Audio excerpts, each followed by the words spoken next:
सिलीगुड़ी नगर निगम आयुक्त के समक्ष भाजपा के पूर्व पार्षदों ने रखी मांगे और शिकायतें। सिलीगुड़ी शहर की विभिन्न नागरिक समस्याओं और कई मांगों को शिकायतों को लेकर शुक्रवार को भाजपा के पूर्व पार्षदों ने सिलीगुड़ी नगर निगम के आयुक्त से मुलाकात की। इस दौरान उन्होंने नगर निगम पहुंचकर आयुक्त को एक ज्ञापन भी सौंपा। भाजपा प्रतिनिधि मंडल का दावा है कि आने वाले दिनों में सिलीगुड़ी के विभिन्न क्षेत्रों में आम लोगों की सुविधा के लिए जन कल्याण शिविर आयोजित किए जाएंगे। इन शिविरों में नागरिकों की विभिन्न समस्याएं सुनी जाएंगी और उन्हें प्रशासन के समक्ष रखा जाएगा। प्रतिनिधि मंडल का आरोप है कि पिछले कुछ वर्षों में नगर निगम की ओर से कोई आवश्यक विकास कार्य पूरे नहीं किए। उनका कहना है कि सड़क, जल निकासी व्यवस्था और पेयजल स्वच्छता सहित विभिन्न नागरिक सुविधाओं को लेकर आम लोगों में असंतोष बढ़ा है। इन सभी मुद्दों को आयुक्त के संज्ञान में लाते हुए शीघ्र आवश्यक कदम उठाने का अनुरोध किया है। भाजपा प्रतिनिधि मंडल ने बताया कि बैठक में उठाए गए सभी मुद्दों की जांच कर आवश्यक कार्यवाही करने का आश्वासन आयुक्त की ओर से दिया।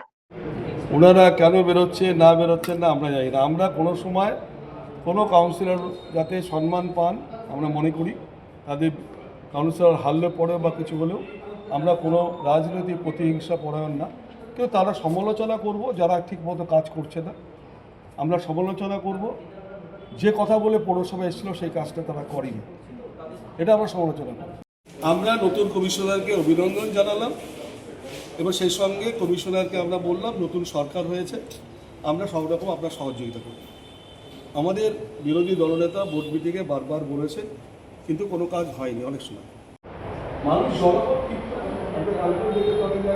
চলে যাচ্ছে, বাড়িতে বেরোতে পারছে না, অনেকের দেখছে পার্ক তৈরি করে ফেলেছে, নালা বন্ধ করে দিল।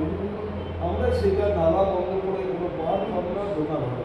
এই যে পয়েন্টগুলো আমরা তো উত্তর একটাও হয়নি। যদি ভালো কাজ করতো তাহলে তো মানুষ ওদের ভোট দিত। আপনি কোনো ওয়ার্ডে, কর্পোরেশনের কোনো ওয়ার্ডে তৃণমূল জিতেছে? আপনার কোনো খবর আছে? কোনো ওয়ার্ডে যদি ভালো কাজ হতো মানুষ দিত। মানুষ বিরক্ত হয়ে গেছে, তাই ওরা যোগাযোগ করছে না, বাড়িতে চলে গেছে। আমরা রাস্তায় দাঁড়িয়ে কাজ করব, মানুষকে তো আর বিরক্ত করা যাবে না। মেয়র সাহেব নিজেই ছেড়ে দিয়েছেন, আমরা তো ছাড়তে বলিনি। আমাদের বিরোধী লিডার বারবার বলেছেন উনি থাকুন, সাহায্য করব, ও চলে গেছে। চলে গেলে কি করব? আমরা তো জনগণকে বলতে পারবো না যে ওনারা চলে গেছেন আমরা বসে থাকবো। আমরা বলেছি ওনারা চলে গেছেন, আমরা রাস্তায় আছি। সরকারের যে ছিল না, আমরা তার মনে করি যে এই বোর্ড যাতে ভালোভাবে করতে পারে, তার জন্য আমরা একটা হেল্পলাইন নাম্বার কর্পোরেশনকে বলেছি। সামনে বর্ষা আসছে, সেই বর্ষার সময় যাতে কোনো অসুবিধা না হয় হেল্পলাইনে জানাবে।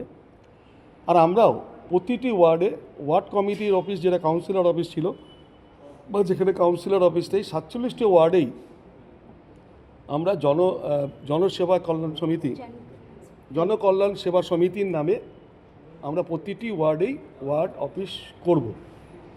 সেখানে আমাদের ওয়ার্ড অফিসে যেমনি এক্স কাউন্সিলরও থাকবে, সাধারণ মানুষও থাকবে। ওখানে বিজেপির নাম লেখা থাকবে না, কিন্তু লোটাস বা পদ্ম চিহ্ন সেখানে থাকবে। রাস্তা থেকে পার্কিং বিভিন্ন বিষয়ে আপনারা বললেন এবং সলিড ওয়েস্ট ম্যানেজমেন্ট নিয়েও বললেন। আমরা দেখতে পেলাম 43 নম্বর ওয়ার্ডের কাউন্সিলর অফিসে প্রচুর পরিমাণে সেই বালতি। একদম আমরা আজকে নতুন কমিশনারকে আমরা বোঝালাম যে বালতিগুলো কাউন্সিলরে ঘরে রাখার জন্য না, কাউন্সিলরগুলো রুমে রুমে দেবে, দোকানে দোকানে দেবে, বাড়ি বাড়িতে দেবে। এবং প্রপার ওয়েতে যদি সলিড ওয়েস্ট ম্যানেজমেন্ট SWM এর কাজ হয় তাহলে কিন্তু রাস্তায় মাল পড়ার কথা না। আমাদের কাছে যেটা আছে যে বালতিগুলো কাউন্সিলররা বাড়িতে রেখে দিয়েছেন, দোকানে দোকানে দেননি, বাড়িতে বাড়িতে দেননি। আর বাড়ির থেকে নোংরা যেহেতু নিতে আসেন, অনেক সময় কোনো জায়গায় ভালো হচ্ছে, আমি বলছি 50% কাজ ভালো হচ্ছে, 50% হচ্ছে না। দুবার করে বাড়িতে যাওয়ার কথা নোংরা উঠানোর জন্য, আর তার জন্য লোক রাখা আছে ঠিকমতো উঠছে কিনা দেখার জন্য। তো সেটা ঠিকমতো হচ্ছে না। কেন কাউন্সিলর দেওয়া হয়নি কি মনে করছেন আপনারা, জেলা নেতৃত্ব বিজেপি? না, এক্সপিরিয়েন্সের অনেক কাউন্সিলর অভিজ্ঞতা অন্য রকম থাকে।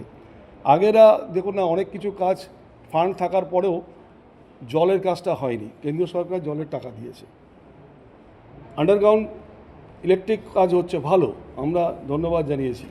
কিন্তু তার উপরে যে আর্থ কাটিং হয়েছে, তার উপরে যে তার রিপেয়ারিং করে দিতে হবে সাথে সাথে, সেটা করছে না। রিপেয়ারিং না করলে ওখানে জল জমছে, জল জমলে ওখানে ডেঙ্গি হবে, এবং ডেঙ্গি কতটা হচ্ছে তারও একটা পাইচার্ট বা হিসেব আপনাদের রাখা দরকার যে কোথায় হচ্ছে। এটাও কিন্তু হচ্ছে না। আমাদের অমিত জৈন, আমাদের বিরোধী দলনেতা, উনি বারবার বোর্ড মিটিংয়ে দেখেছেন, বলেছেন, কিন্তু ফান্ড থাকা সত্ত্বেও সেই কাজগুলো হয়নি।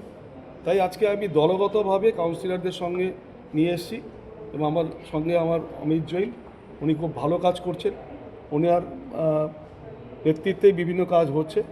আমরা তাই আজকে ওনাকে কিছু অভিজ্ঞতা দিলাম, উনি জানতেনও না, কিছু কিছু স্বীকারও করলেন যে SWM বা সলিড ওয়েস্ট ম্যানেজমেন্ট যে আলাদা ওয়ার্ড মাস্টার আছে, তাদের আলাদা গাড়ি অ্যালটমেন্ট হয়, তাদের রোববারের ছুটি নেই, এই বিষয়গুলো ওনাকে আমরা অবগত করলাম যে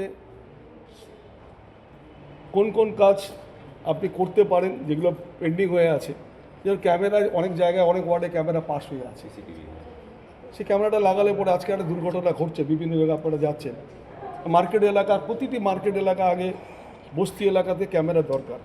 দুর্ঘটনা ঘটলে কাউন্সিলর কোথার থেকে যাবে, চুরি হচ্ছে, ডাকাতি হচ্ছে, বস্তি এলাকা এবং মার্কেট এলাকায় মাস্ট ক্যামেরাগুলো দরকার।